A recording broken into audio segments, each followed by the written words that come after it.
Ladies and gentlemen, please rise.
Good morning.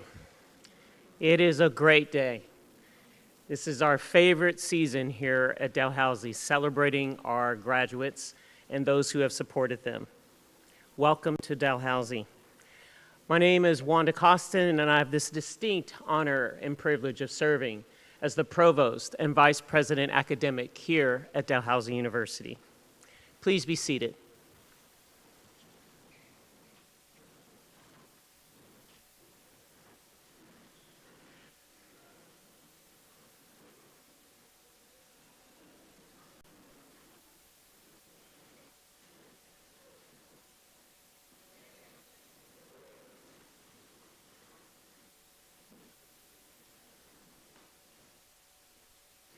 I now ask Elder Ann Labilois to come and give the Mi'kmaq greeting.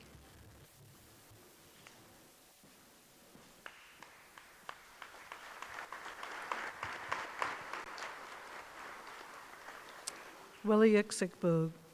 That's a good morning. It's a good morning because this morning when I woke up with everybody else, I was still breathing and I was here another day. So much to be grateful for when we say Williixikbug. It's a good day. So I want to say congratulations to the students. My gosh, it's going to be a good world out there, a good future, seeing everybody go out there as doctors and physicians and all.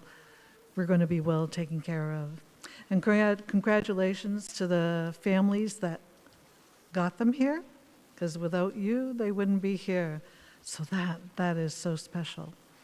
So I'd just like to say welcome to Jabuktu, the Great Harbor, and welcome to Mi'kma'ki, the land of the Mi'kmaq people.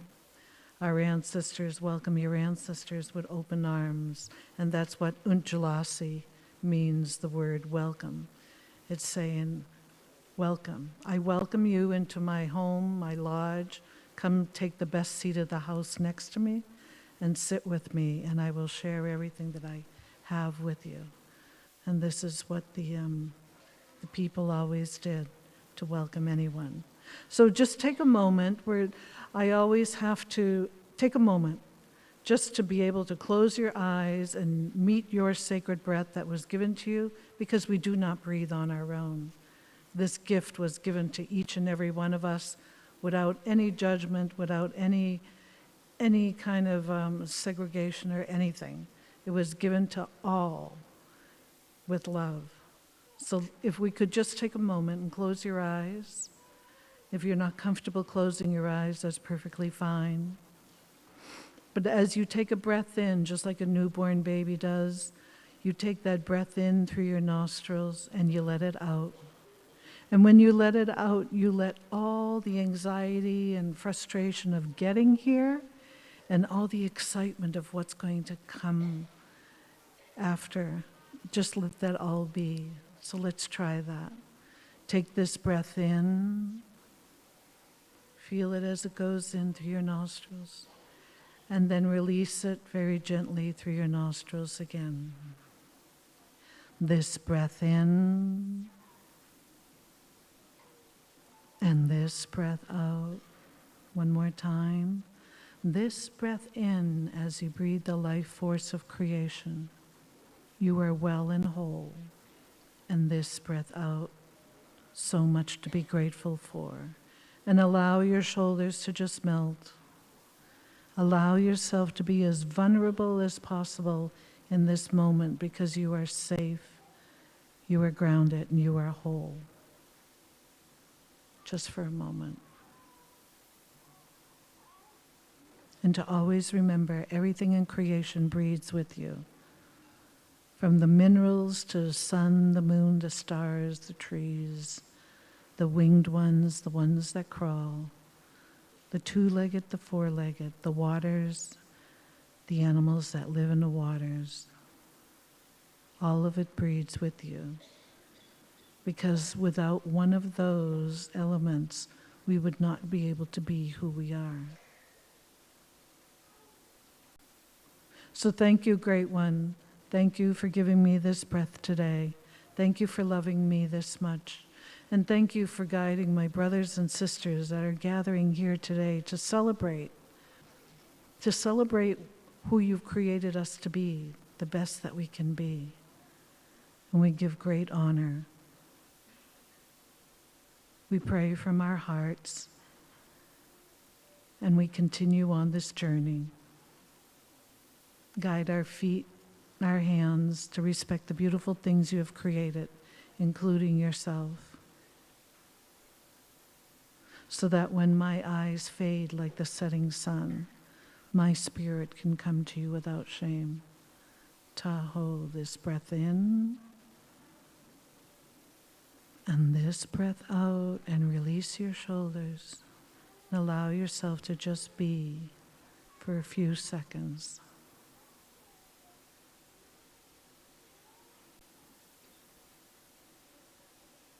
So now you can bring yourself back to the moment and open your eyes, and you'll feel a sensation. And that sensation is taking a moment to honor our incredible physical being that's a healing machine on its own, and our mind and our spirit, so it can be the best that it can be in this moment. So Balaliok, and again, congratulations. Oh my gosh, there's so much to be grateful for. Thank you. In Sonogama.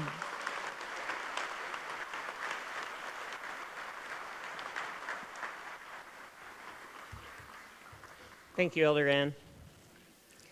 Dalhousie is situated in Mi'kma'ki, the ancestral and unceded territory of the Olnuk. We are all treaty people. There are three key components to this statement. The first is the acknowledgement the land Dalhousie sits on is part of Mi'kma'ki, the territory of the Olnuk. The second is the acknowledgement of the territory as both ancestral and unceded, recognizing that the peace and friendship treaties signed between the British Crown and the Mi'kmaq did not involve surrender of land. Finally, the phrase, "we are all treaty people," reminds us that these treaties apply to all of us, indigenous and settler alike. At Dalhousie, we continue to work and build on these critically important relationships and friendships, and we remain committed to the recommendations of the Truth and Reconciliation Commission report. We also recognize African Nova Scotians as distinct people whose histories, legacies, and contributions have enriched that part of Mi'kma'ki known as Nova Scotia for more than 400 years. We are deeply grateful to the Indigenous and African Nova Scotian faculty, staff, students, administrators, and elders who help guide our efforts, from pathway programs and admissions to curriculum and community partnerships. While we recognize there is still much more to do, we remain committed to a future grounded in equity and inclusive excellence. Today is a day of celebrations, the celebration of completions and of new beginnings. As we move forward with the presentation of degrees and diplomas, we want this celebration to be just that, full of joy and pride and enthusiasm for this moment. Please feel free to whoop and holler as much as you like. These are important moments. I'd like to take a moment now to announce those who are participating in today's ceremony. When I call your name, if you would please rise or raise your hand so we could acknowledge you, I'd greatly appreciate it. Your stage party. Elder Ann Labilawa.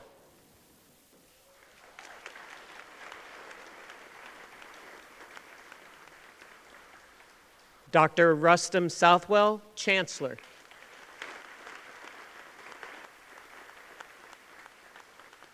Dr. Kim Brooks, President and Vice Chancellor.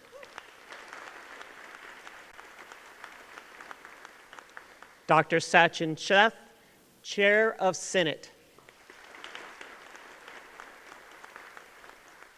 Dr. David Anderson, Dean, Faculty of Medicine.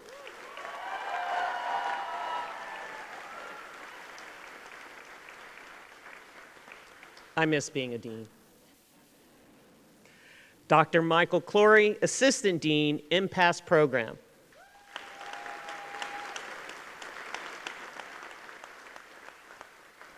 Dr. Valerie Chapp, Associate Dean, Students and Postdocs, Faculty of Graduate Studies.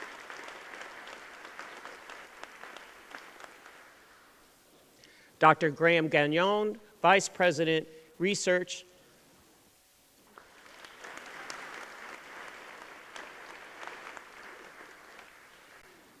Dr. Leslie Fillmore, AVP, Academic.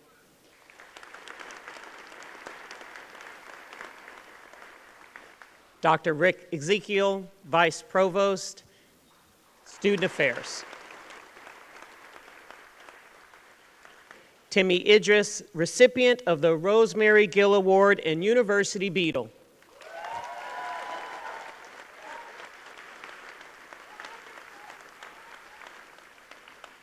Dr. Noni McDonald, honorary degree recipient and convocation speaker.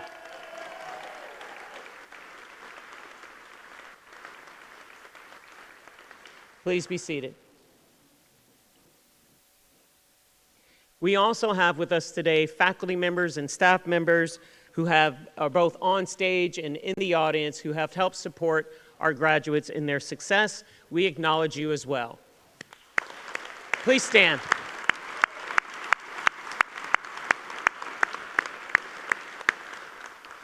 Before we continue with the ceremony, it's important that you recognize where the emergency exits are.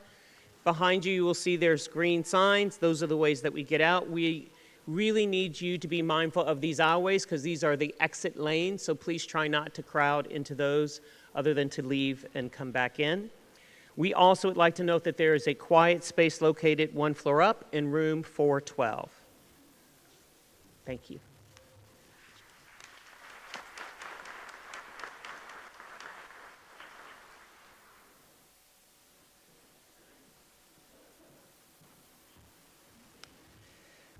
Thank you, Provost Costin.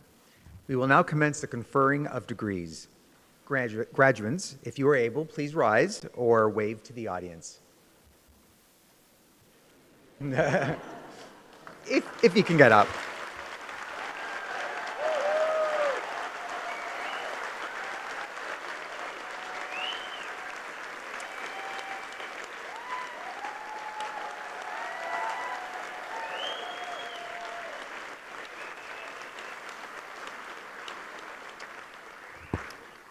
Chancellor Southwell, as chair of the Senate of Dalhousie University, I ask you to confer degrees on those candidates whose names have been approved by Senate.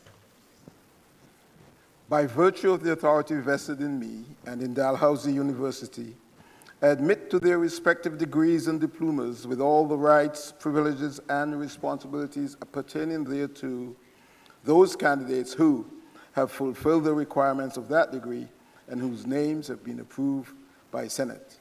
Admito vos ad credum. Congratulations.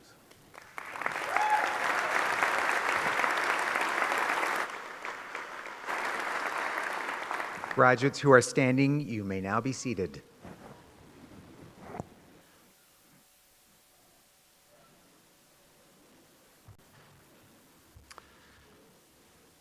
I'm very pleased to invite the medical school class of 2026 to stand, please.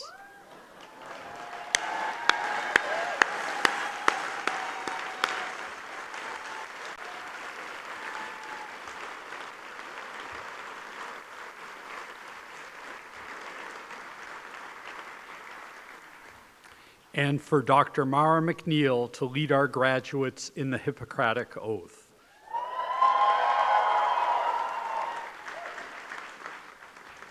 Members of the audience and platform party who also have a medical degree are invited to join in reciting the oath, which will be displayed on the screens.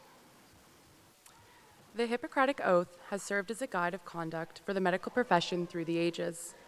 As early as the 5th century BC, Hippocrates recognized medicine as a profession heralding service to patients, learners, and society while maintaining the highest standards of professionalism. Today, the class of 2026 wishes to take the oath to declare their commitment to the principles of Hippocrates' Code of Ethic. Their declaration will be essential to their identity as physicians as the Doctor of Medicine degree they receive today. So to my classmates, you all have your papers in front of you, so please join me. I swear to fulfill, to the best of my ability and judgment, this covenant. I will respect the hard-won scientific gains of those physicians in whose steps I walk, and gladly share such knowledge as is mine with those who are to follow. I will apply for the benefit of the sick all measures that are required, avoiding those twin traps of overtreatment and therapeutic nihilism. I will remember that there is art to medicine as well as science, and that warmth, sympathy, and understanding may outweigh the surgeon's knife or the chemist's drug. I will not be ashamed to say I know not, nor will I fail to call in my colleagues when the skills of another are needed for a patient's recovery.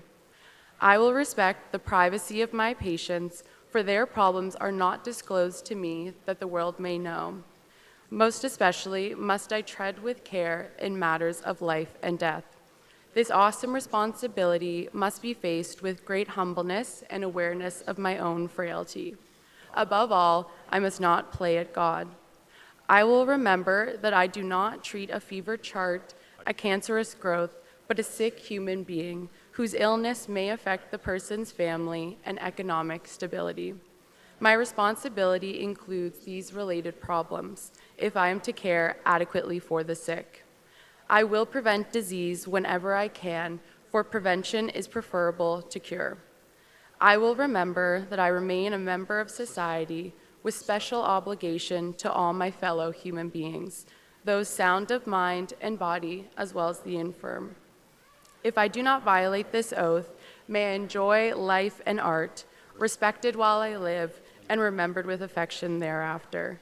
May I always act so as to preserve the finest traditions of my calling, and may I long experience the joy of healing those who seek my help. Welcome to the honorable profession of medicine.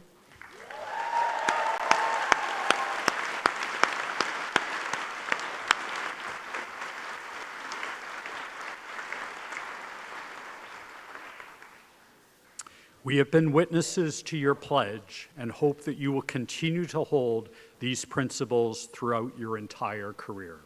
You may be seated.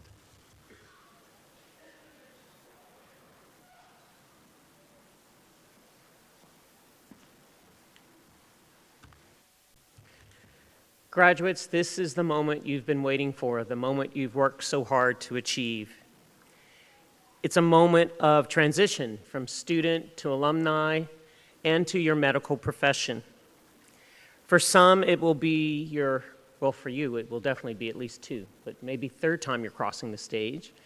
I invite you to reflect on that. This is an amazing accomplishment. Reflect on what you've been through, where you're going, and above all things, remember the oath you just took as the grounding and the foundation for who you are and who you will become. As you cross the stage today, you'll be greeted by our Chancellor. Please take a moment to acknowledge that greeting, and then as you move to this side, your Dean will be handing you your alumni pin. This is also where you'll have a formal photo. I now invite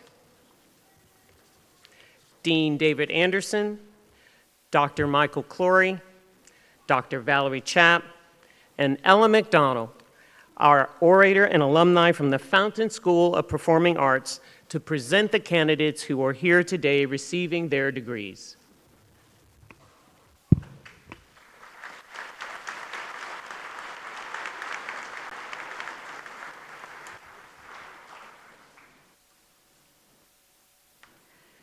Chancellor Southwell, I am honored to present the following candidates on behalf of the Faculty of Medicine who have fulfilled the requirements for the degree of Doctor of Medicine.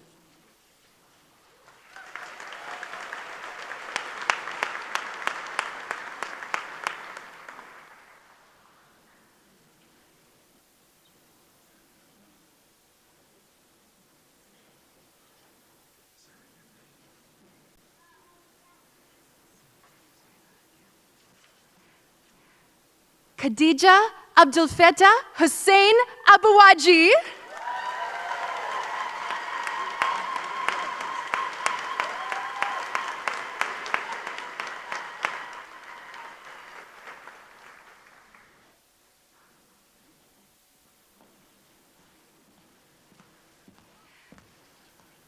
Edmund Mohammed Abukar.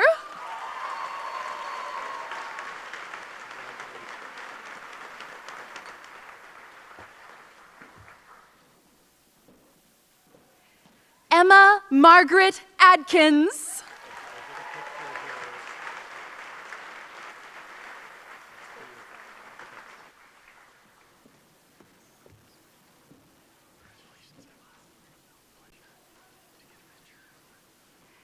Kurede Mojibayo Akindoju.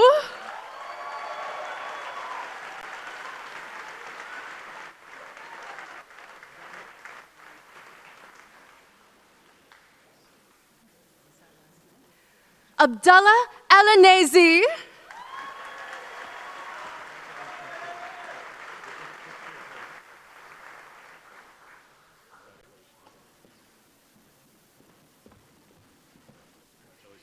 Hassan Majid Al Farhan.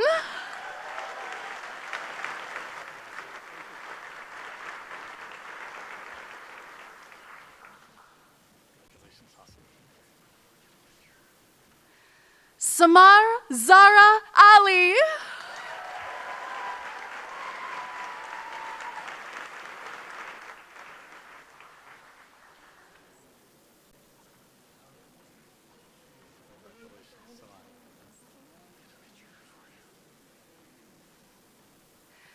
Hussein Al Nazar, joined on stage by Alia. It's Alia's birthday.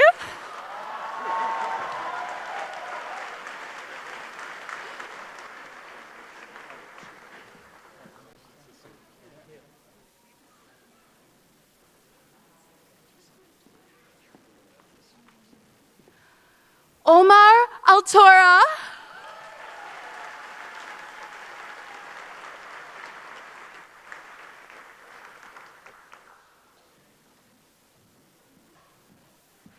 Sophie Jane Anthony.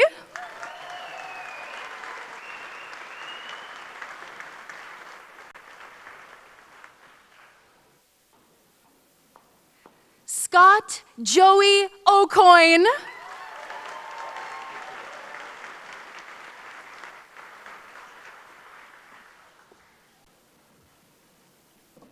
Lauren Barter.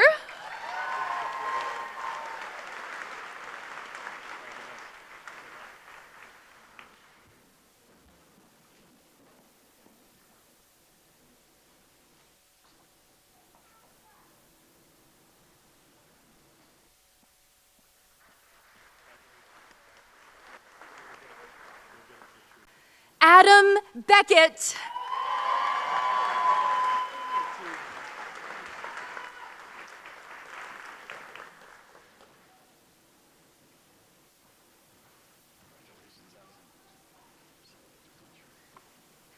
Benedict Roxanne Benga.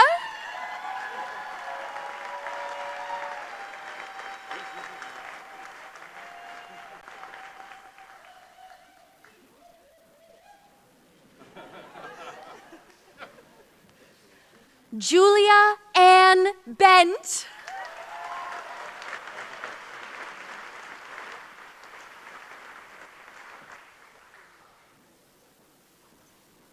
Brianna Elizabeth Boyd.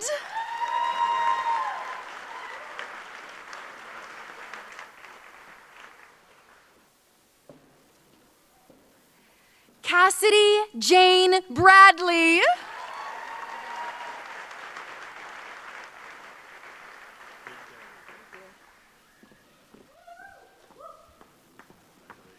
Kennedy Carol Marie Britton.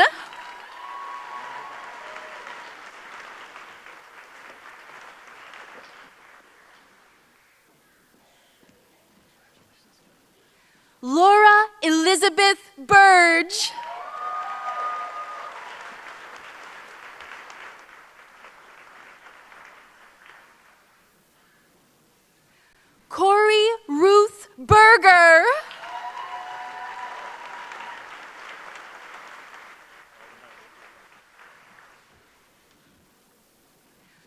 Patrick William Butler.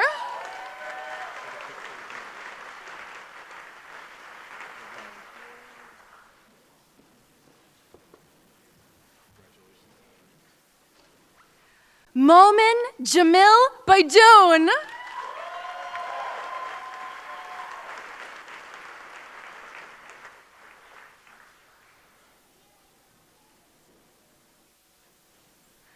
Catherine Grace Carrier.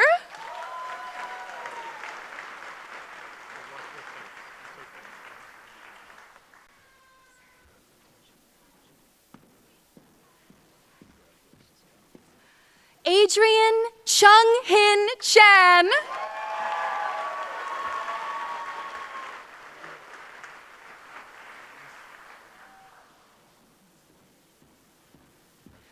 Ernest Oh-Yin Chan.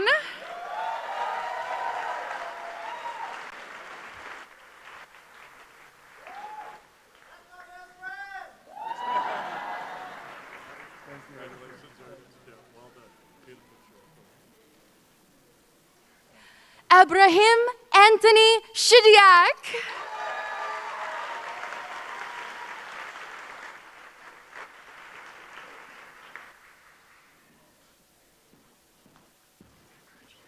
Benjamin Alexander Clark.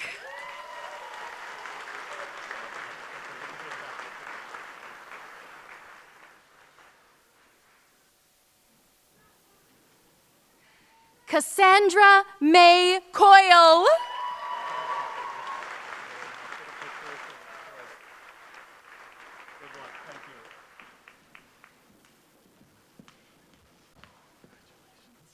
Rachel Elizabeth Creighton.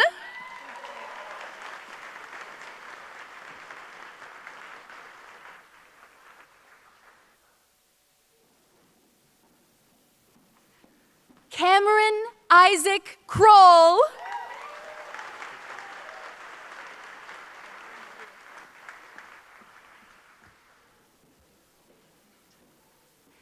Kaylee Victoria Kroll.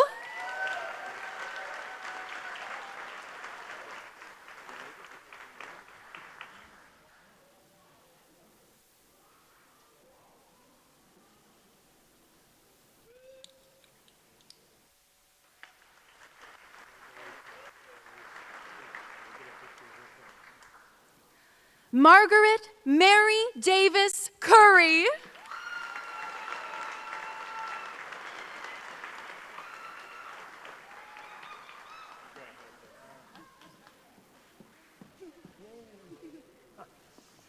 Samuel Cutler.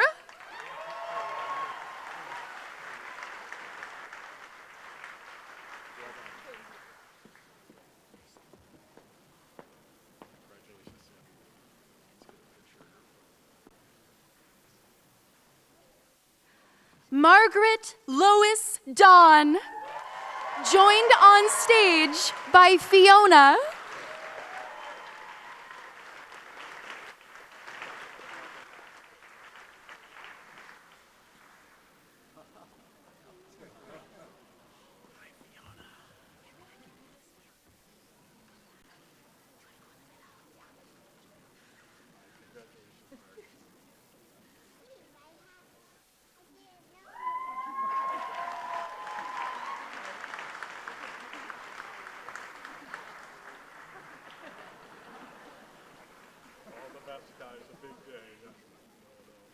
Nick John Daw.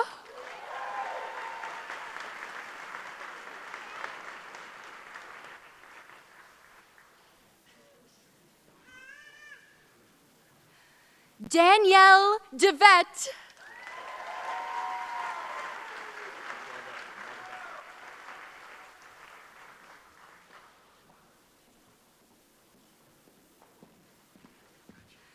Kaylin Dean.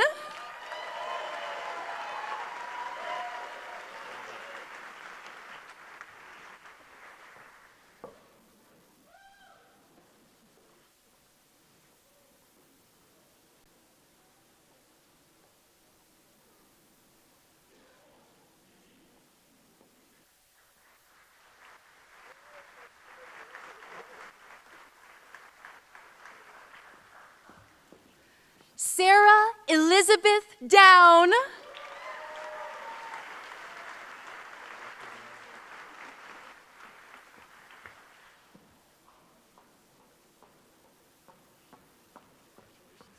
Kira Jacqueline Dolan.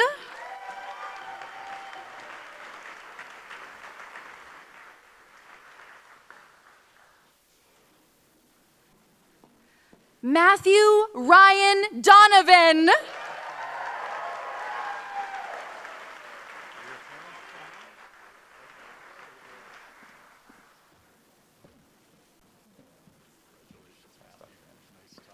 Allie Nicole Doucette.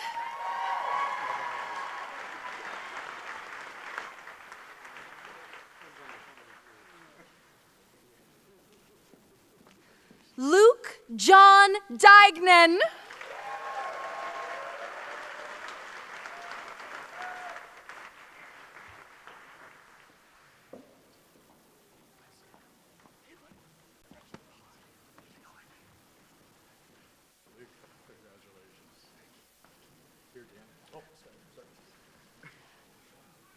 Obena Vinboris Esomchukwu.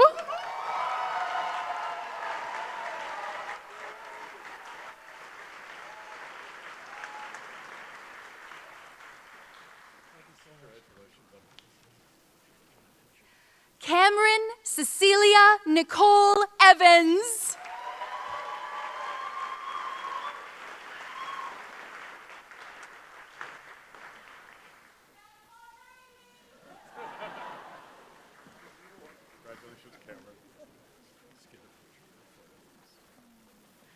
Sufyan Anjum Faridi.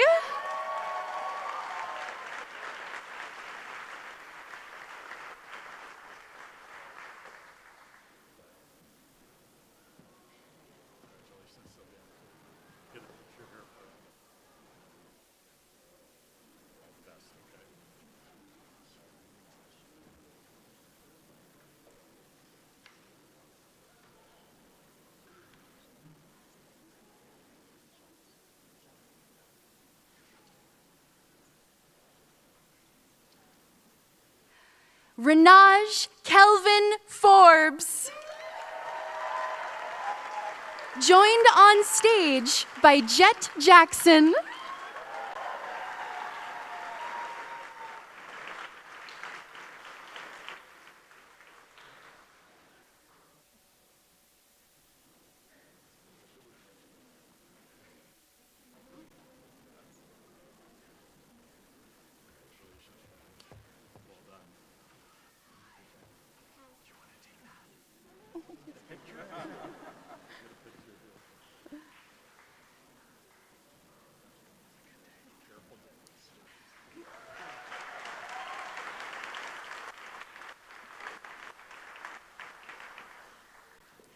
Armand Adonis Frazier.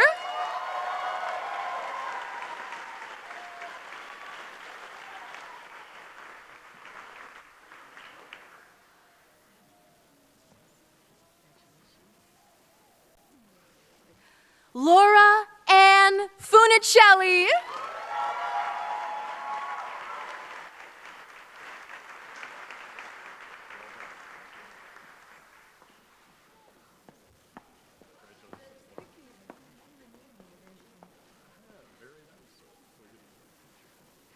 Michelle Bernabe Gabata Thibault.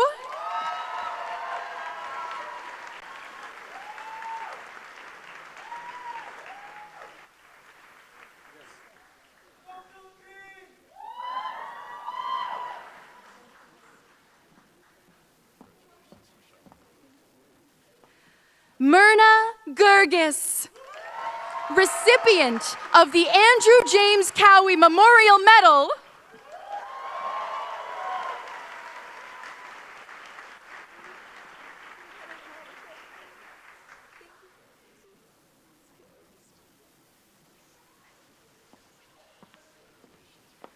Jessie Storm Gillespie Friesen.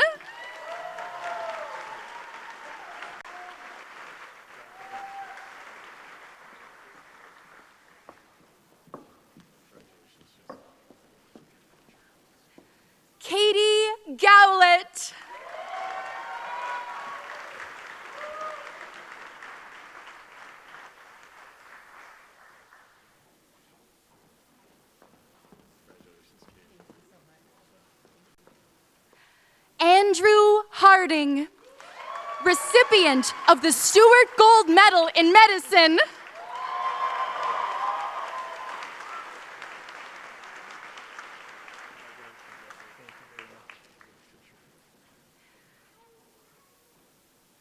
Caitlin Elizabeth Harper.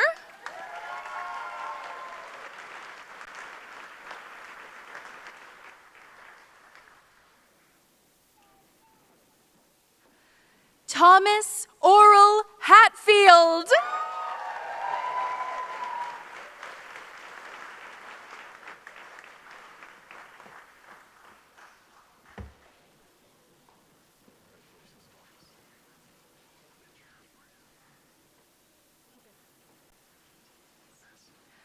Kendra Marie Hibert.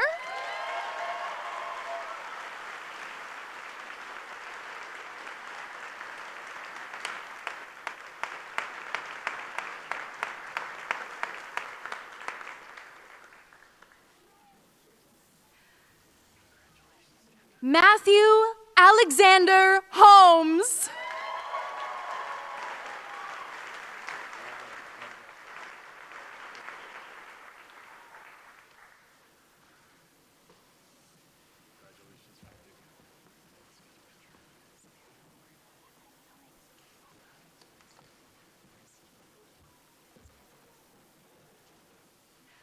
Samantha Christine Horn.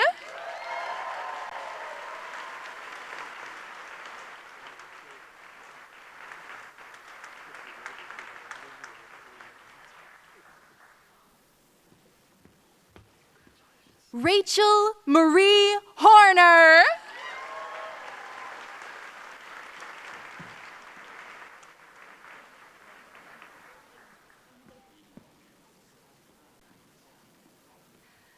Sebastian Aiden Haynes Hubbard.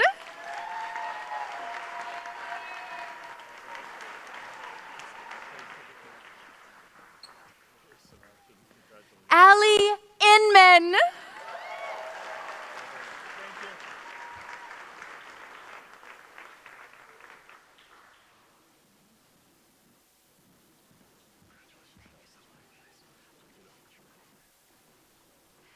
Jackie Joanna Jabaptist.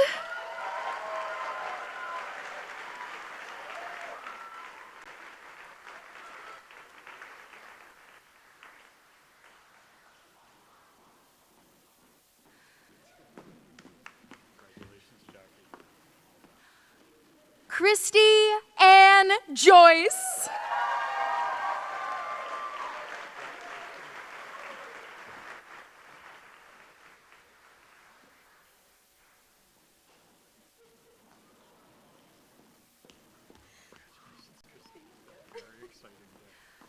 Anna Patricia Kakamusius.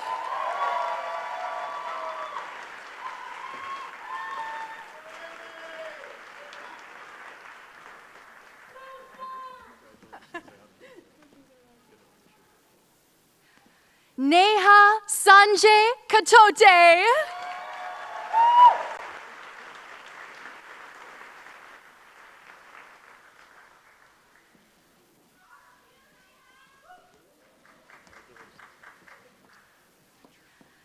Emma Elizabeth Kempster.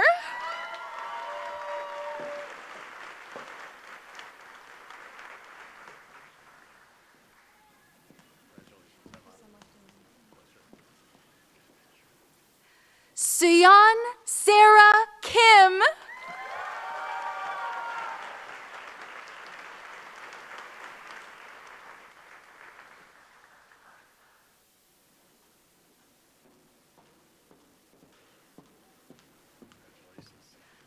Rihanna Ruth Lauren Laltu.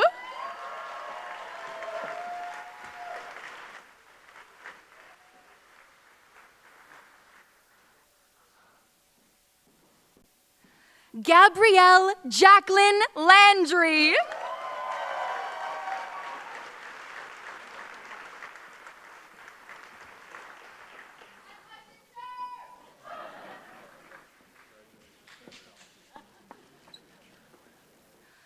Charlotte Linda Jean Langley.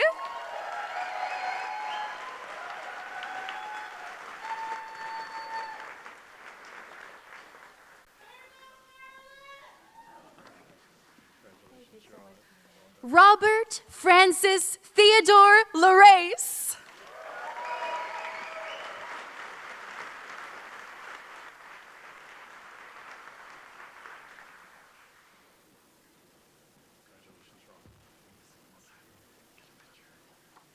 Kate Sungum Lim.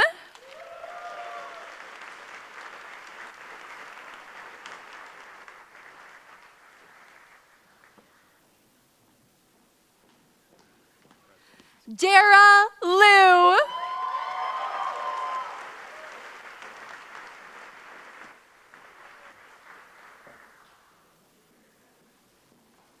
Sarah Bree Lachlan Murray.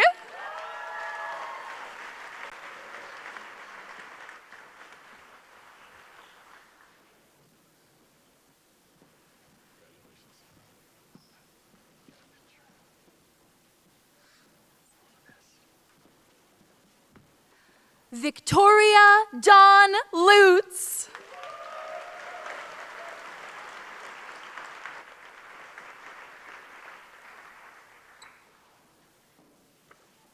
Cassidy McCormack.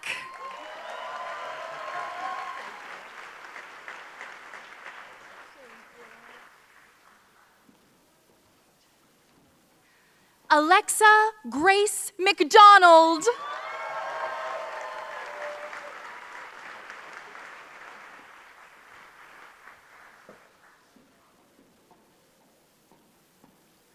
John Alexander McDonald.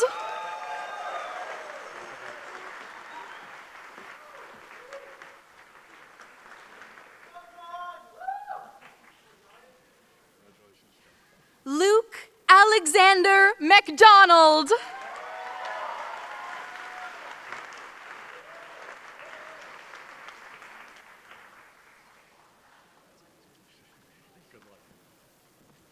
Marissa Jordan McInnes.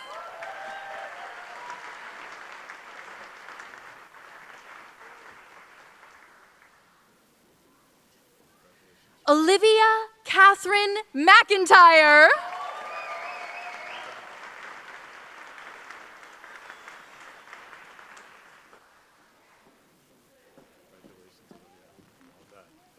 Justin McClellan.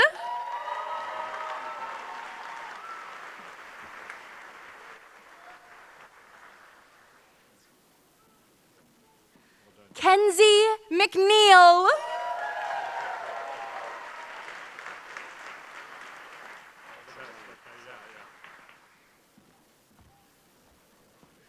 Caitlin Jennifer Malone.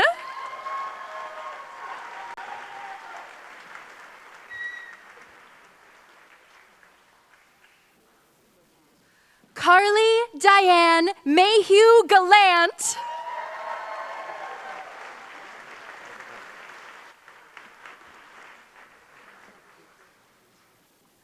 Megan Ann McCarthy.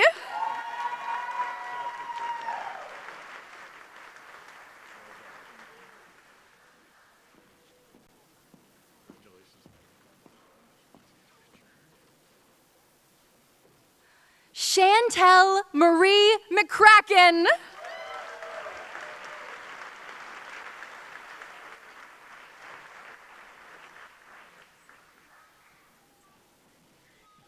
Therese Ann McCurdy.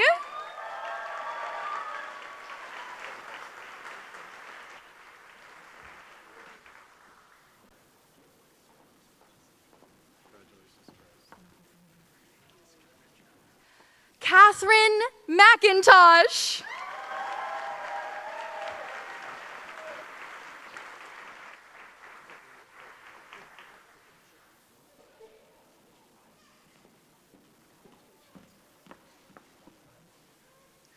Skyla Rain Flora McLeod Van Wagoner.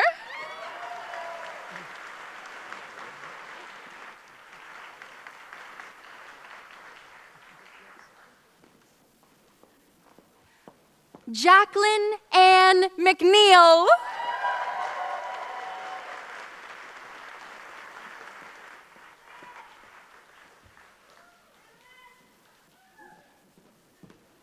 Mara Bryn McNeil.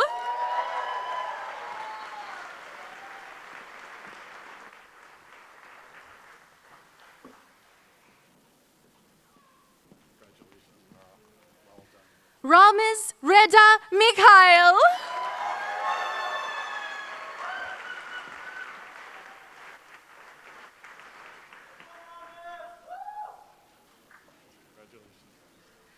Anna Christine Miller.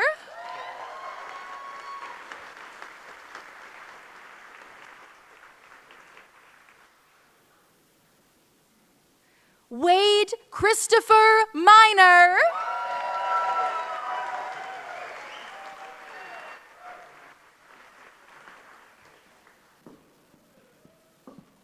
Ryan Randall Mintz.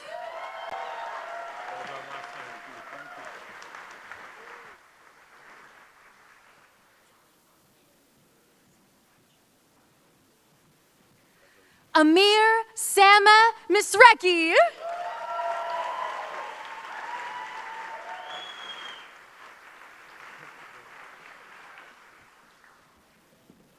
Stuart James Charles Murphy.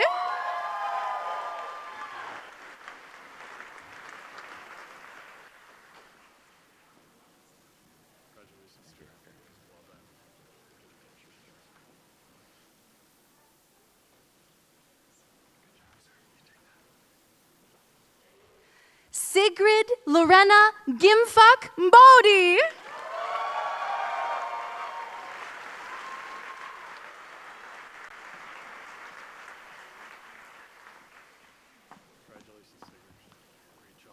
Amanda Noel Nicholson.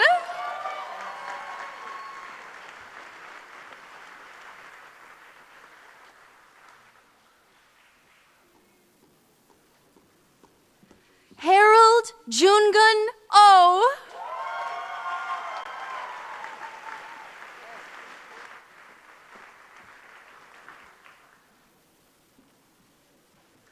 Ashley Osa Peters.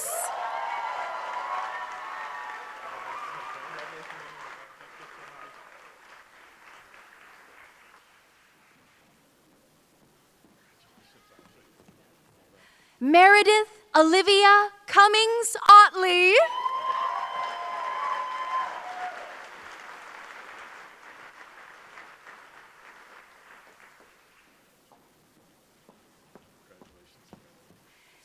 Elizabeth Margaret Jane Outhet.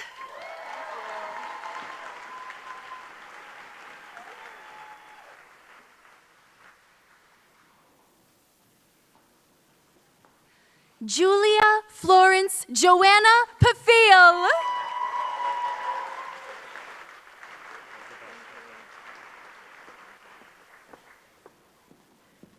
Morgan Bailey Perigo.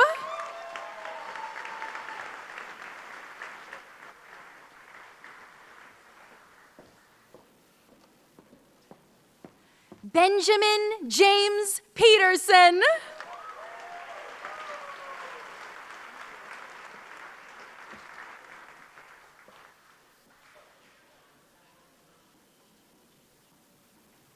Holly Teresa Ann Philpott.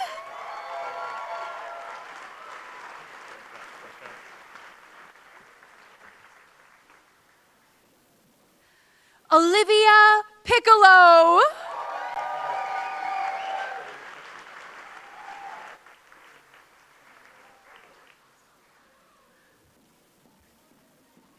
William Jacob Pinsky.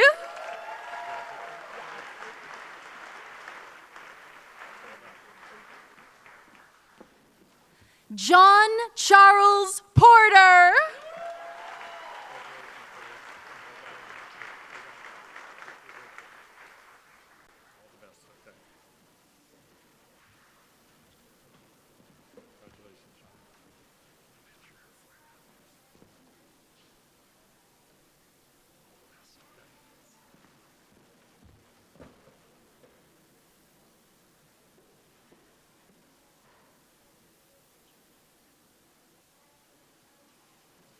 Richard Frederick Porter IV.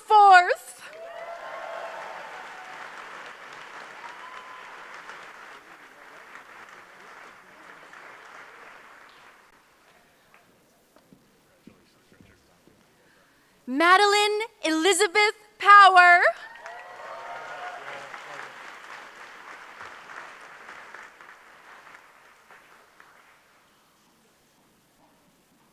Lindsay Catherine Puttycomb.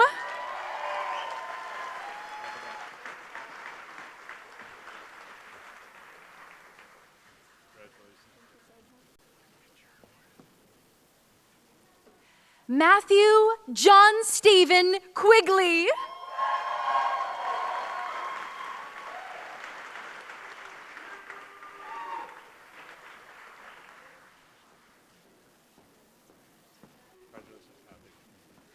Manal Qureshi.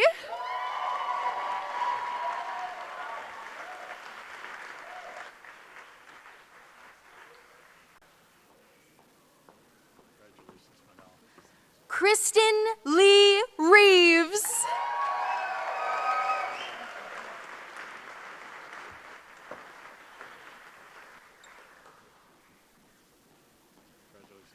Thomas Sampson.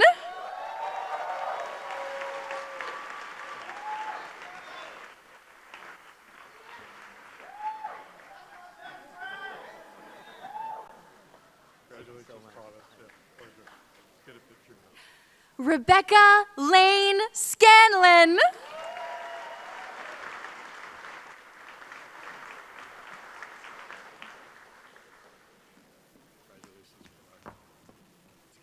Marika Adriana Schenkels.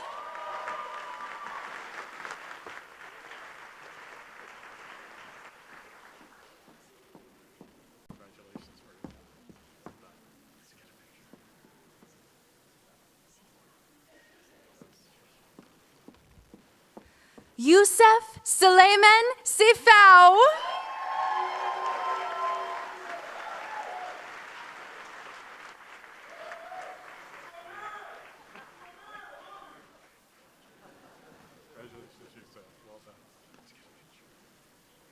Whitney Estella Mary Margaret Shannon.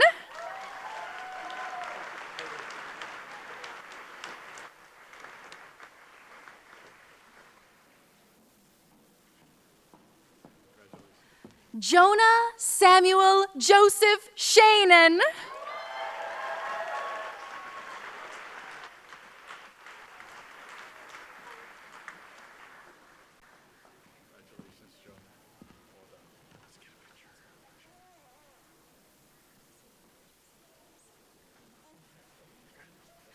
Joseph Lieb Silbert, joined on stage by Aviel.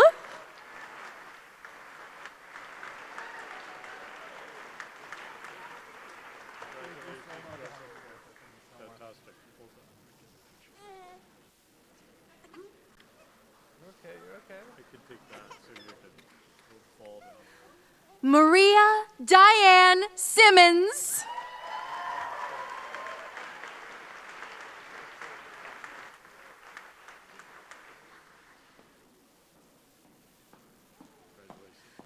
Serene Kaur Singh.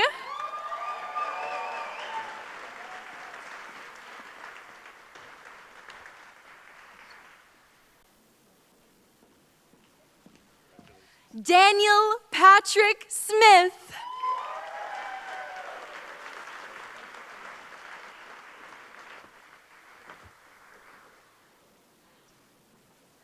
Claire Francis Snow.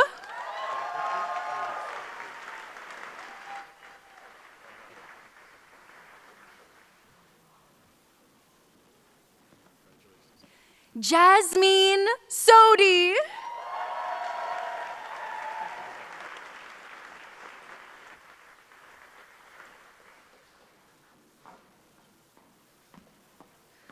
Caroline Anne Marie Straub.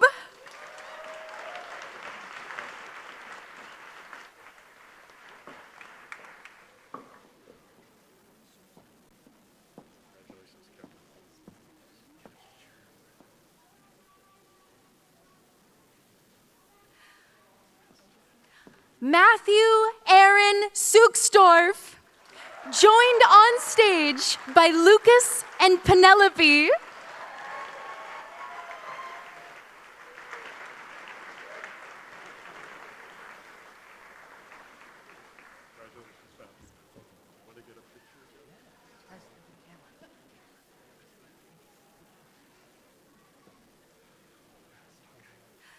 Jessica Casera Thompson, joined on stage by Rogan.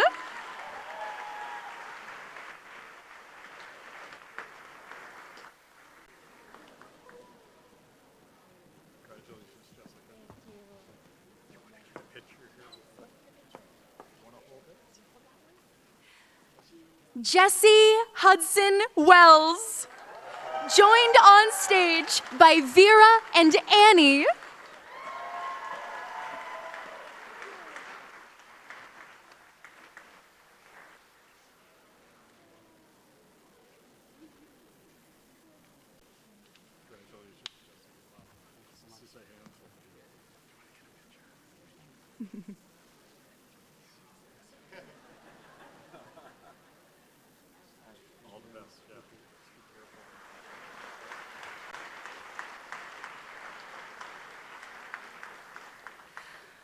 Rebecca Erin Wetmore.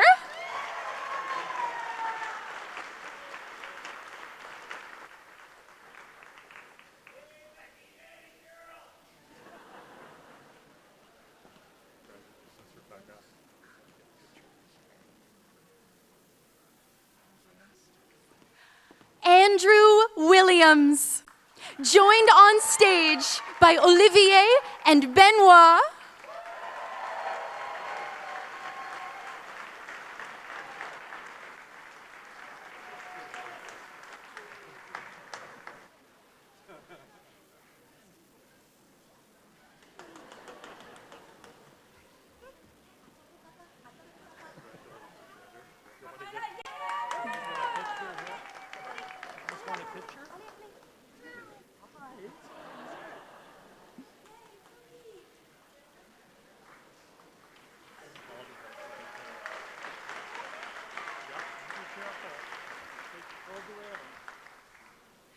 Rachel Ann Wisted.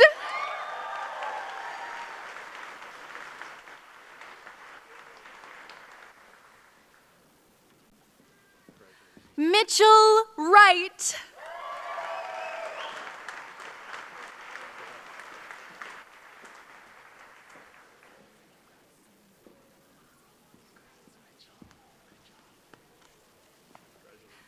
Roxana Zamin-Pema.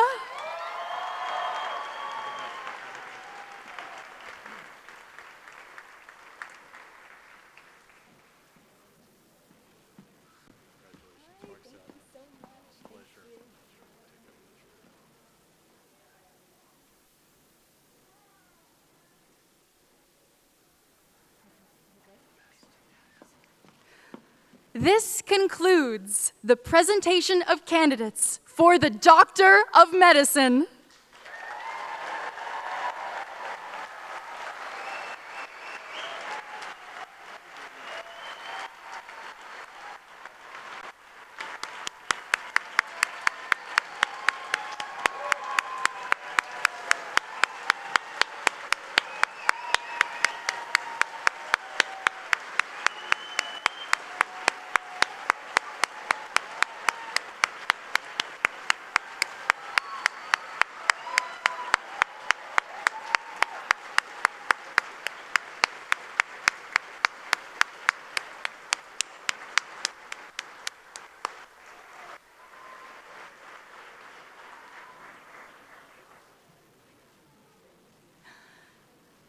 Chancellor Southwell, I am now honored to present the following candidates on behalf of the Faculty of Graduate Studies who have fulfilled the requirements for the degree of Master of Physician Assistant Studies. This is the first graduating class of this program.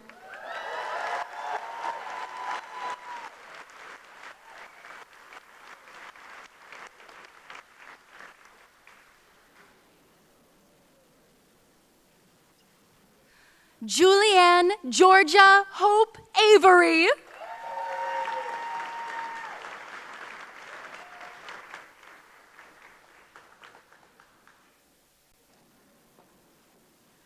Jennifer Marion Bell.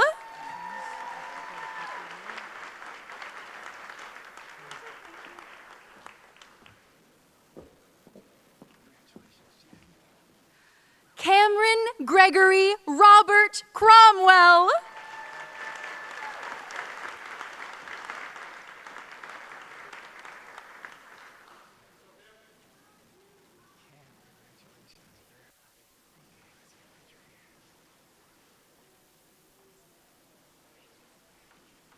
Samantha Dawn Ellis, joined on stage by Angelina and Olivia.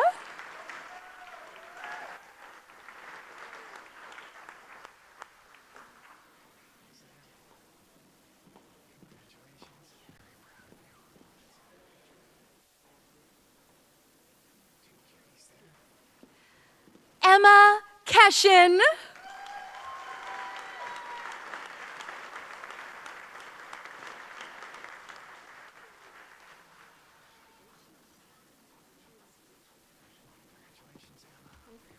Saren Rose LaBelle.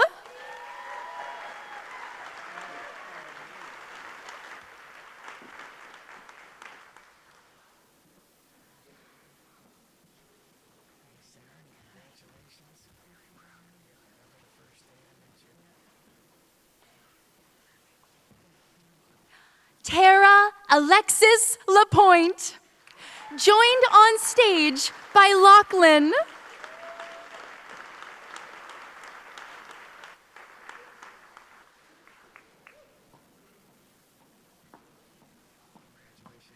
Avery Kathleen Maria Maynard.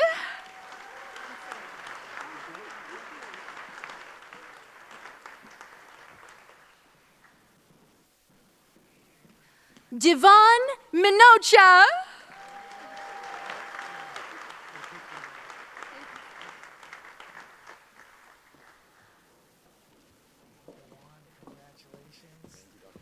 Alexandra Penrose.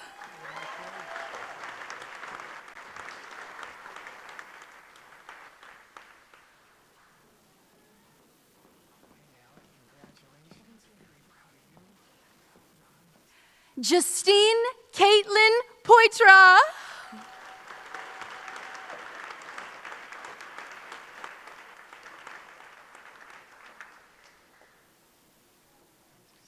Julia Ann Press.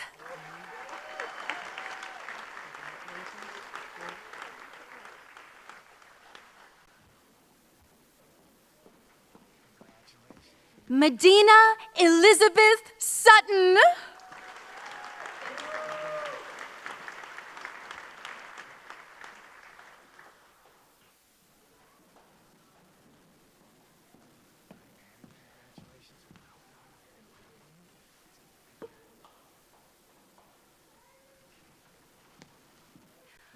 Andrew Dean Todd, joined on stage by Rosie and Poppy.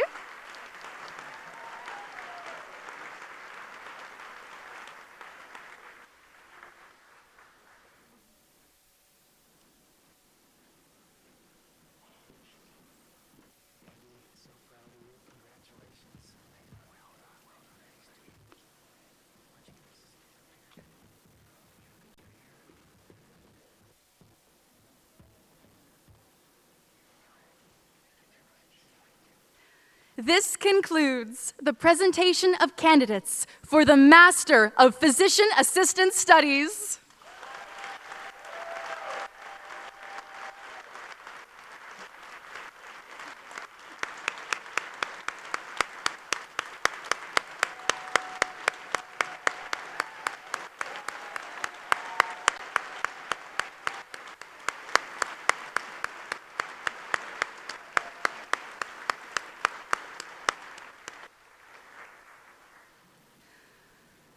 Chancellor Southwell, I am honored to present the following candidates On behalf of the Faculty of Graduate Studies, who have fulfilled the requirements for the degree of Master of Science,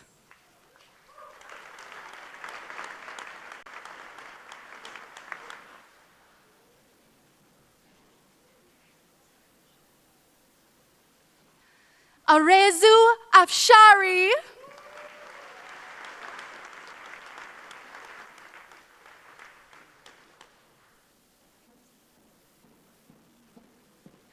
Ali Reza Ali Ali,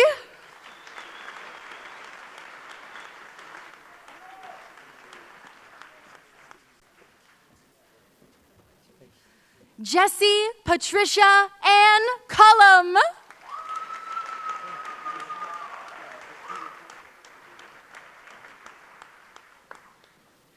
Devin Paul Manning,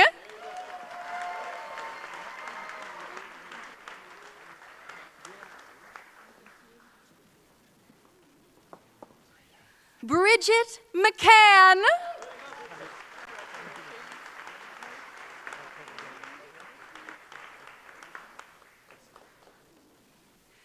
Eric William Porch,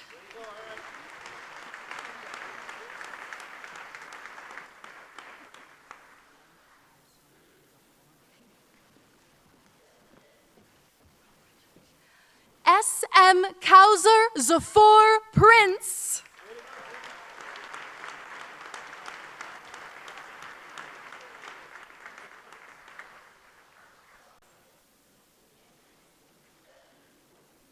Grace Yvonne Rowe,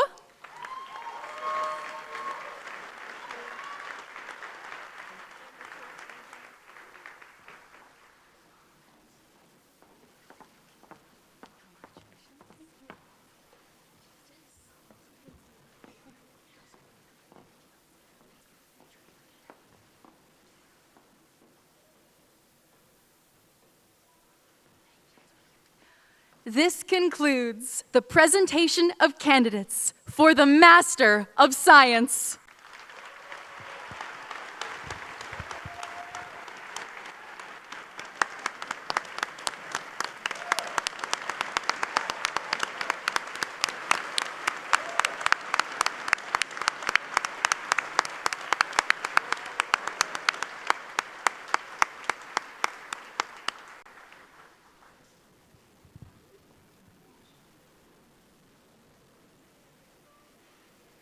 Chancellor Southwell, the degree of Doctor of Philosophy is the highest earned degree awarded by the university. As such, it represents the culmination of educational journey. It's an intensive amount of research, scholarly work, and outstanding academic achievement for the candidates that graduate today. They fulfill the requirement for that degree through thesis and examination. The awarding of the PhD degree is also the conclusion of an intensive collaboration with their thesis supervisor. And as such, we are very happy today to also recognize the importance of this collaboration and the role of the supervisors. For those who are here today, I will invite them to join me in providing the pin and alumni fold to the graduates after hooding. And I will invite our very new PhD awardees now to join the faculty on stage. Thank you.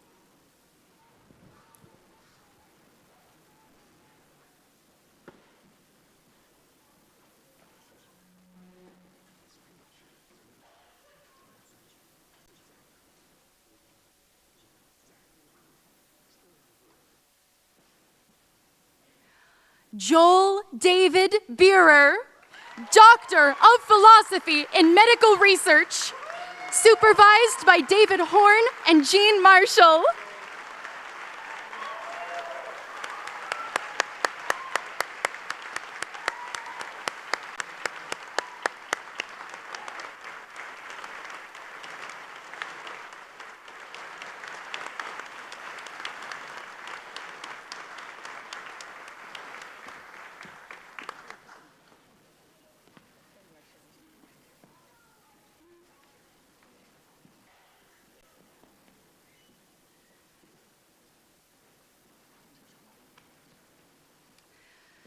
Allie Sarah Carew, Doctor of Philosophy in Epidemiology and Applied Health Research, supervised by Leah Kyle.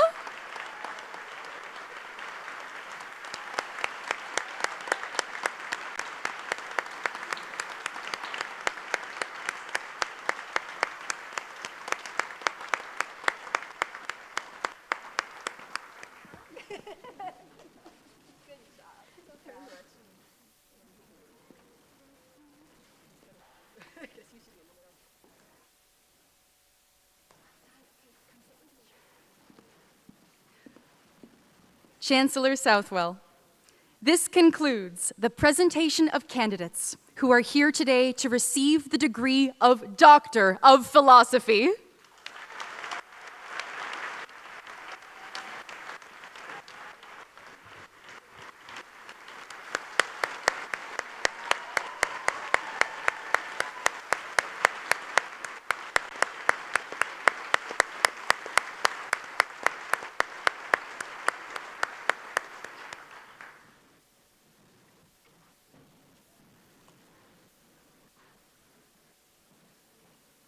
It's now my pleasure to call upon Dean Anderson to present the recipient for the Dr. C.B. Stewart Gold Medal in Medicine.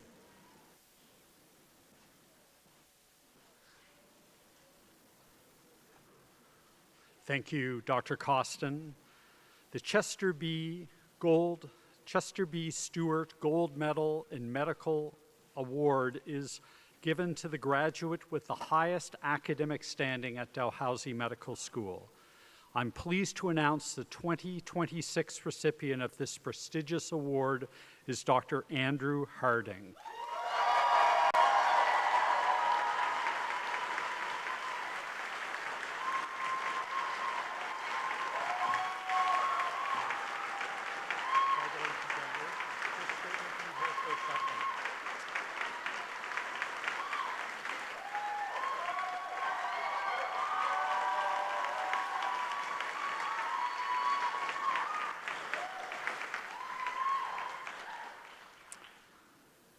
Dr. Harding's path to medicine reflects both dedication and depth of experience. Originally from Calgary, he made Nova Scotia home as a teenager and went on to complete an undergraduate degree in nursing here at Dalhousie. That foundation has profoundly shaped his approach to care, grounding his work in patient advocacy, communication, and a deep commitment to team-based practice. Throughout his medical training, Dr. Harding has distinguished himself through academic excellence, compassion, and perspective to patient care. During clerkship, he found purpose in supporting patients in their most vulnerable moments and translating classroom knowledge into real-world impact. His work with the Refix Community Outreach Program further reflects this commitment, demonstrating a thoughtful and respectful approach to working with underserved and stigmatized populations. Dr. Harding is also quick to acknowledge that his achievements are not his alone. He credits a strong network of support for helping him stay grounded and focused throughout his training. That sense of community has been central to his success and continues to shape his approach to medicine. This July, Dr. Harding will begin residency in anesthesiology at Dalhousie. Drawn to the specialty's blend of technical expertise, teamwork, and patient connection, he looks forward to continuing to grow as a physician while supporting patients and families through some of the most uncertain moments. As he moves forward, he carries with him a strong commitment to compassionate care and a deep appreciation for the community that has supported him along the way. Mr. Chancellor, it's my pleasure to present to you Dr. Andrew Harding, the recipient of the 2026 Chester B. Stewart Gold Medal in Medicine.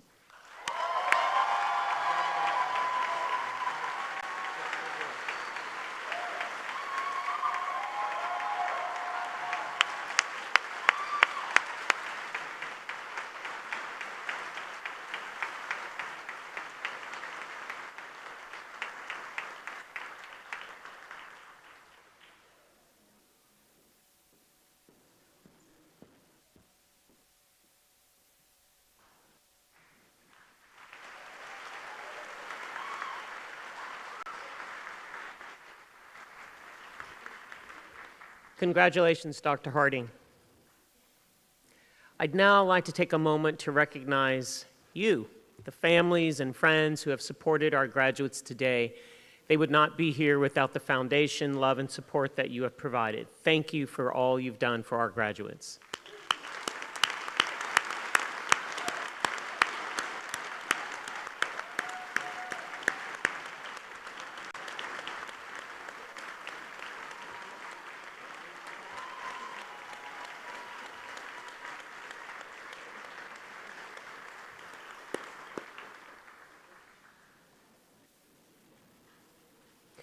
We now come to a very special part of today's ceremony that is not always present, and that is the conferring of an honorary degree.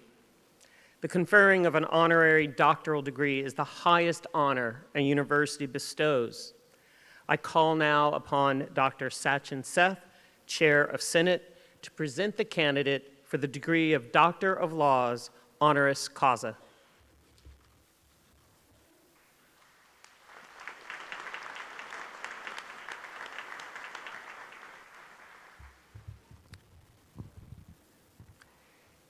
In April of 2024, upon her induction into the Canadian Medical Hall of Fame, Dr. Noni MacDonald had this to say: "It is important you never give up." From her days as a young medical student and resident, through her seminal work in pediatric infectious diseases, and her leadership in building excellence in vaccinology, to her emphasis on social accountability in medical education, Dr. MacDonald has always been driven by a sense of purpose and care for others. Her work has been important, and she has never, ever given up. Dr. MacDonald graduated from Queen's University in 1970 with her BSc and went on to complete both her master's and her medical degree in Ottawa. After 18 years at the University of Ottawa, where she founded the university's Division of Infectious Diseases, she joined us at Dalhousie in 1999 and became the first woman to serve as dean of a Canadian medical school.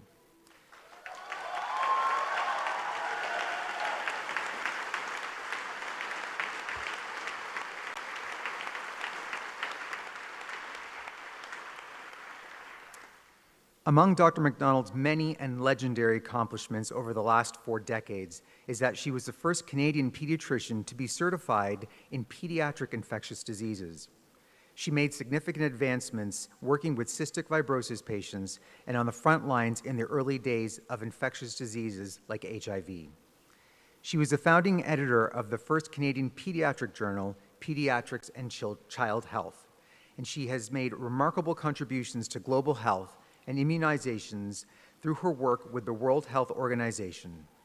In particular, during the COVID-19 pandemic, Dr. MacDonald's expertise was crucial. She worked tirelessly to help manage expectations around the implementation of vaccine programs and was an integral part of the WHO's Strategic Advisory Group of Experts on Immunization. Dr. MacDonald also co-founded Micro Research in Eastern Africa in 2008.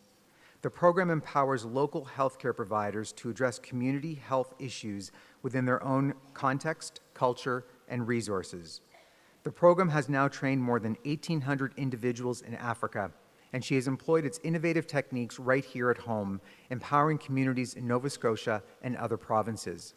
An example of her forward-thinking contributions that continue to shape the landscape of healthcare research today. When she arrived at Dalhousie and the IWK Health Center, Dr. MacDonald showcased her dedication to the advancement of women in medicine. She co-founded the Canadian Centre for Vaccinology. She emphasized social accountability within the faculty, working to ensure young doctors were suitably equipped to work in diverse environments across Canada and emphasizing the importance of research. Social accountability reporting is now an accreditation standard for medical schools across the country, another example of her visionary leadership. Dr. MacDonald is a member of both the Order of Nova Scotia and the Order of Canada, among countless other awards and accolades.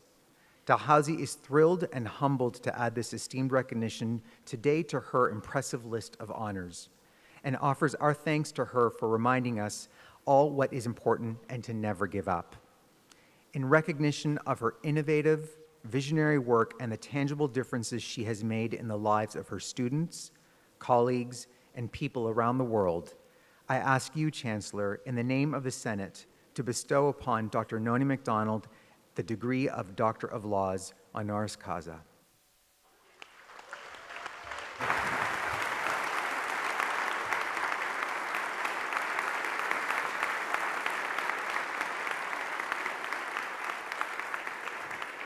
I'll say this anyway. Dr. Noni MacDonald, will you please rise? But you're ahead of me, right? By virtue of the authority vested in me and in Dalhousie University, I admit to the degree of Doctor of Laws honoris causa with all the rights, privileges, and responsibilities appertaining thereto. Congratulations, Dr. MacDonald.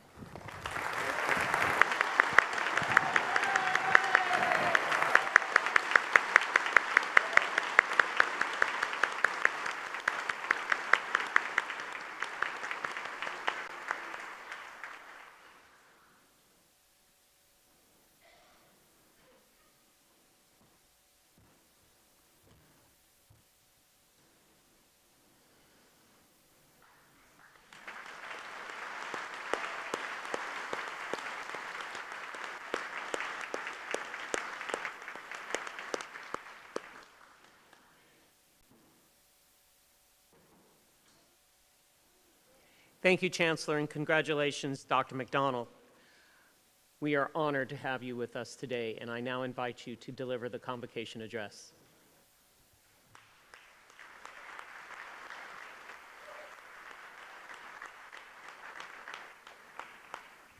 I never like doing this behind a podium because I can't see you.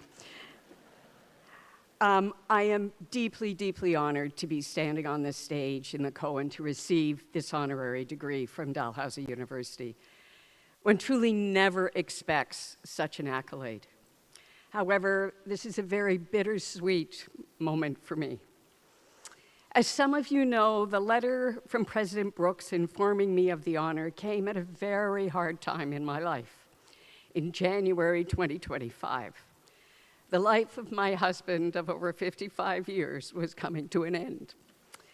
He would not live to see me receive this degree.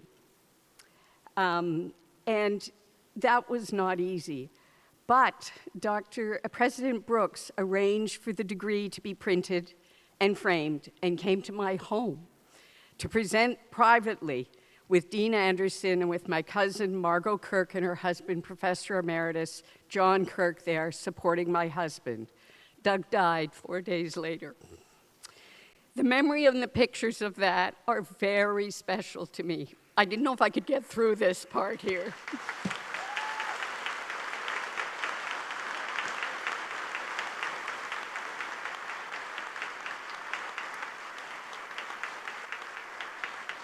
This act of compassion touched me. I think compassion is part of Dalhousie under President Brooks, and it's also a very maritime ethos.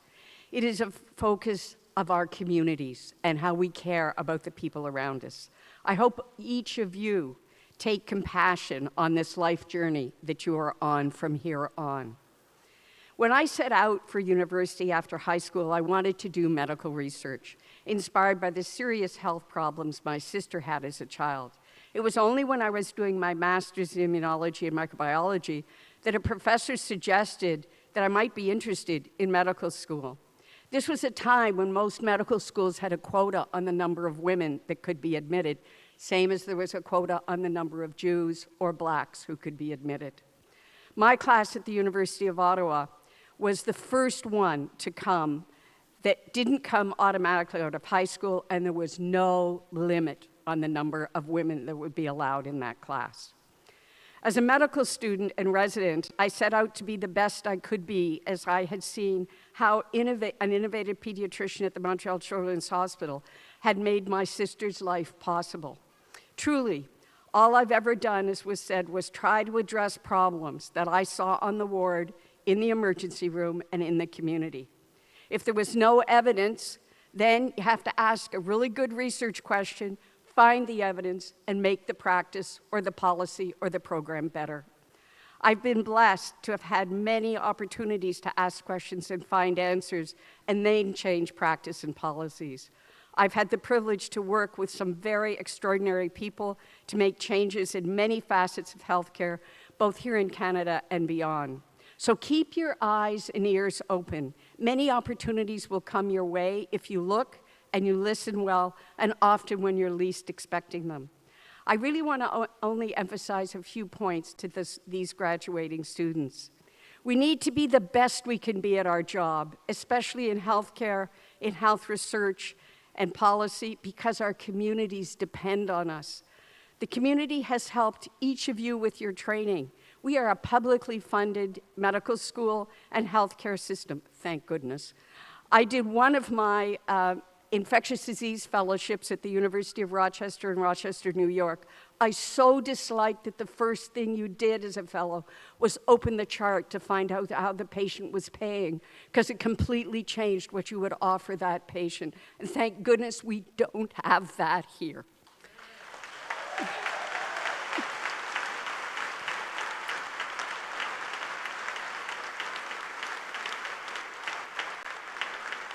So I charge each of you, we need to pay attention when there's pressure for private care and removing it so that only those with money can have what it is. It's not right.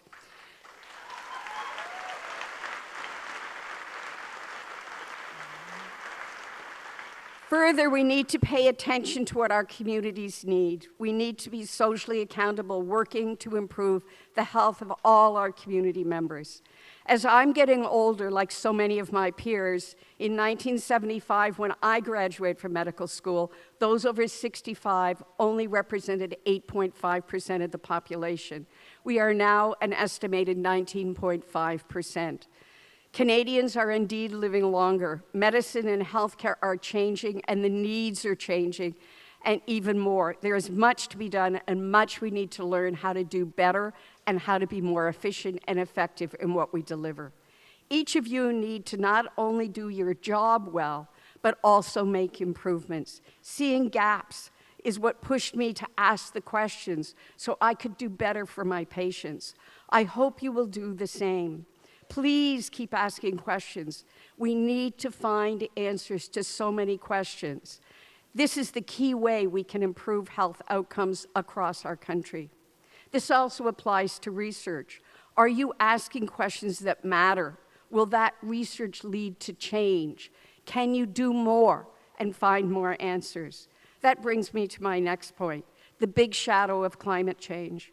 As clinicians, lab scientists, and researchers, we need to be looking at what we do, how we can not only recognize and address climate change-related illnesses like worsened asthma with our big fire that we had last summer and the air pollution that went with it, and then heat stroke in the elderly when we have sweltering summer heat domes. But we also need to be decreasing the healthcare carbon footprint that all of us do when we are practicing healthcare. We need to be using what we use more effectively and efficiently. Climate change matters big time. Its health impacts are already sizable and growing. Your children and your grandchildren will be paying the price if we don't get this right. So please pay attention to this. Thirdly, I want to emphasize as you begin your healthcare research and/or policy odyssey, because some of you will do policy, not just practice. It's the lives you will touch, the compassion you show, the lives you change, and your contributions to improve the community's healthcare that matter. It's truly a privilege to be in healthcare, whether as a provider or a researcher. We can make a difference every day, and we need to be working hard on that. Some of you, as I said, will do policy. Please be brave, be evidence-informed, and for those of you in formal research, keep your minds open, see new links, find new ways and new areas to explore so we can do health even better. For those of you who are physicians and physicians' assistants, be prepared. You can never know everything. There is always more to learn. I always used to tell as a dean to the entering class each year a true story, and I would briefly tell it to you. I had a 10-year-old boy with cystic fibrosis who was dying. We did not have the fabulous drugs that we have now that treat the basic genetic defect. We didn't even know what gene was the problem in cystic fibrosis. He had been admitted with a serious respiratory failure, and he was on the ward getting physio and IV antibiotics and all the stuff that we would do. And he asked the CF social worker if he could come and make an appointment and see me in my office in the hospital. I'm going, why would you do that? I see you every day on the ward. He said, nope, I need to come and see her in her office. So we arranged it. He came in his wheelchair, his oxygen, and his lines and everything. He rolled in, closed the door, looked straight at me and said, I am dying. Can you please get my parents a divorce before I die? Well, I tell you, I never learned that much about how to get people a divorce in my undergraduate BSc, my master's, or medical school, or any of my fellowships. This was one I didn't know what to do. And the point I'm making is you're going to get asked to do things that you don't know what to do, but there will be other members on your team and around you who can help you deal with these kinds of problems. And that's exactly what happened here. Now, I have to tell you, his parents were extraordinarily angry at me when I told them what this was about, and they said I should never have told him he was dying. And I said, I didn't tell him he was dying, he told me. Because children and adults, many of them, they know. And we need to be empathetic and give them what they wanted. He didn't want to wish to go to Disney World. He wanted his parents divorced. Okay, and so we did it. And I have to say, having met and worked with his parents over a fairly long period of time, David was absolutely right. They needed a divorce. But what you need to know there is 18 hours. It took us a number of months to make this happen. 18 hours after the divorce decree came down, David died. And he told me, he said, my parents are safe now. It's okay, I can go. Please remember, listen well, and see what you can do to make a difference, because sometimes it's not just another drug or a hug. Sometimes it's a little more complicated. Lastly, take care of yourselves and each other and those around you, whether you're a physician assistant, or a researcher. When I started the physician well-being program at the University of Ottawa in the mid-1990s, it was because I could no longer watch some of my fellow colleagues drowning in alcohol, depression, and divorce. We needed a better way of dealing with the stressors in our lives. I'm not talking about work-life balance. That's a high-income country construct among people in high incomes who have money. You never hear this when I work in a low-income country. You never hear this if you're talking about people who have limited money here in Nova Scotia. They're just trying to work as many jobs as they can to keep the lights on and food in their kids' mouths. So please, I can't stand the work-life balance context. But that doesn't mean I don't want you to take care of each other and take care of yourself. I think it's about doing work-life stressors and working on them. It's not about the word balance.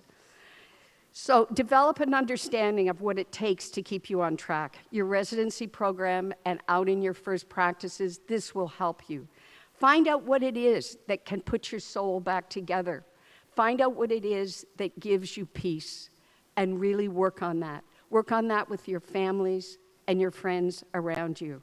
Remember, the healthcare world that we work in isn't the real world. And do not lose sight of that. Everybody isn't dying.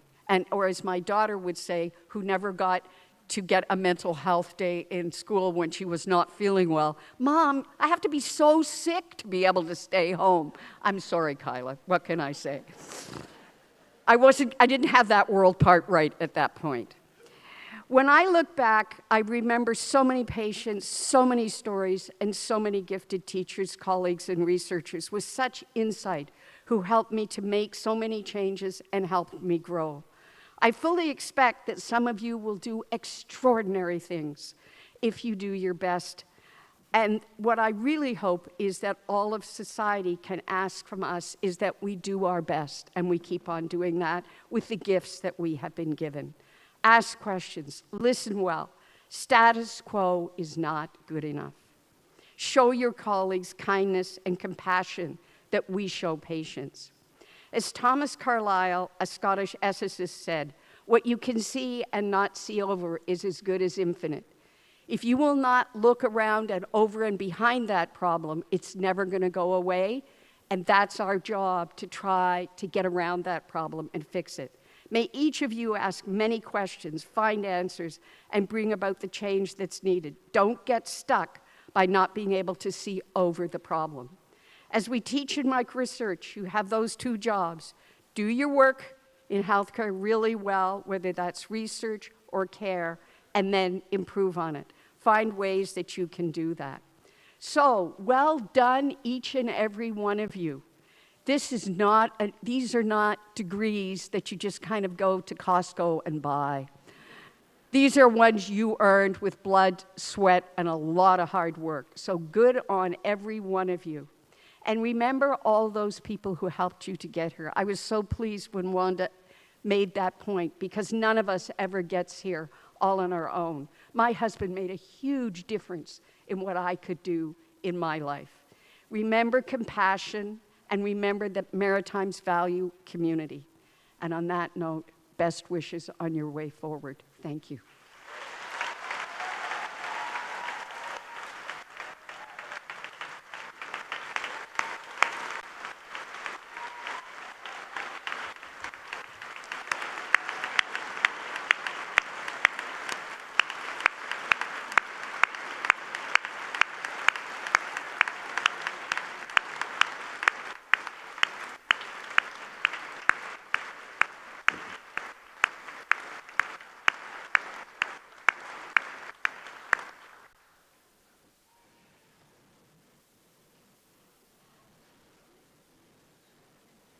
Thank you. I'm sure there's no one in here who didn't feel deeply moved by that and who didn't hear some incredible words of wisdom, myself included. Thank you for that. A couple of ones to keep in mind: the listen, ask good questions, compassion. This will shock no one who knows me. Brave, be brave. Requires bravery. Thank you for that. That was pretty awesome. Thank you.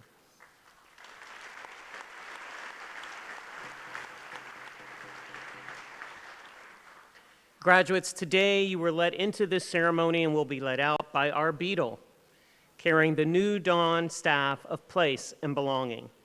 This staff is more than a ceremonial symbol. It embodies Dalhousie's diverse and inclusive community, crafted with materials, textures, and symbols reflecting the richness and diversity of individuals just like you. Graduates who have shaped our campus, and you will now join a global network of over 165,000 alumni. Graduates and guests, the formal business of Convocation is now over. The academic procession will exit first. Thank you and congratulations.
abon madultinech dan gisuk teligaluk sigu ulau sit amo we ya heu we yo we ha yo yo we yo he yo he ha ya we yo he ha ya ha we yo he ha ya we yo he ha ya we yo he ha ya ha we yo he ha ya he yo we yo we ha ya ya we yo he yo he ha ya we yo he ha ya ha we yo he ha ya we yo he ha ya we yo he ha ya ha we yo he ha ya he yo get me dead and down delio no king nigga march to Maui down get me dead and down where the back so king nigga march to Rabahon Madutine Hey abon Madutine Dan gi